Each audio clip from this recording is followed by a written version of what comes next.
कर्मण्यकर्म यः पश्येत् अकर्मणि च कर्म यः स బుద్ధిమాన్ మనుష్యేషు సయుక్త కృత్స్వ కర్మకృత్. కర్మయందు అకర్మను అకర్మయందు కర్మను దర్శించువాడు మానవులలో బుద్ధిశాలి. అతడు యోగి మరియు సమస్త కర్మలు చేయువాడు.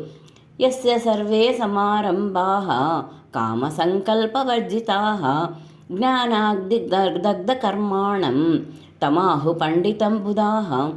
ఎవని కర్మలన్నీయును శాస్త్ర సమ్మతములై కామ సంకల్పవర్జితములై జరుగునో అట్లే ఎవని కర్మలన్నీయును జ్ఞానాగ్నిచే భస్మమగునో అట్టి మహాపురుషుని జ్ఞానులు పండితుడని అందురు.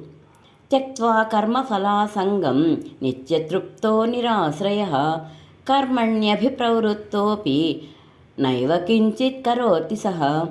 సమస్త కర్మల ఎందును వాటి ఫలితముల ఎందును సర్వదా ఆసక్తిని వీడి సంసార ఆశ్రయరహితుడై పరమాత్మయందే నిత్య తృప్తుడైన పురుషుడు కర్మల యందు చక్కగా ప్రవృత్తుడైనప్పటికీ వాస్తవముగా వాటికి కర్మలకు కర్త కాడు.